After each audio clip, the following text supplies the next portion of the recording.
Vous vous êtes peut-être déjà demandé ce que vous pouviez faire lorsque l'énergie d'un projet diminue ou que la collaboration ne fonctionne pas bien. Dans un tel cas, le cercle de cohérence est un modèle qui peut vous aider. Il permet de comprendre les interactions au sein d'un réseau et d'identifier des possibilités d'intervention efficaces. Le cercle de cohérence repose sur l'idée que, dans un réseau innovant, il existe un espace vital où les interactions se déroulent bien. Les personnes s'engagent pour une cause commune et on y trouve une énergie positive. Cependant, lorsque la communication devient plus difficile et que des modèles d'interaction défensifs émergent, certains participants peuvent sortir de cet espace vital. Le modèle se compose de 4 cadrans. Le premier, l'échange. Il s'agit d'inspirer les gens. Par exemple, au début d'un projet, vous essayez de recruter des collaborateurs, collaboratrices.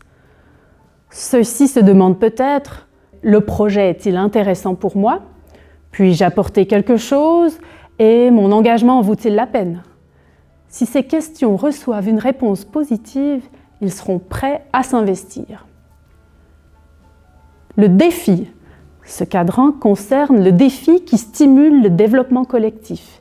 Il est essentiel que les contributions individuelles soient alors vues et reconnues. Le troisième cadran, la structure. Les projets innovants commencent souvent sans structure claire. Avec le temps, une certaine structure devient nécessaire pour soutenir la collaboration et donner une orientation. L'absence de structure ou une structure trop rigide peut nuire à la collaboration. Le quatrième cadran, le dialogue.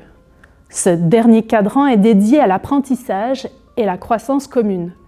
Les participants se connaissent déjà bien, mais il existe aussi un risque, le risque qu'ils se concentrent trop sur ce qui est commun, jusqu'au point où les voix divergentes, importantes pour l'apprentissage, ne soient plus entendues.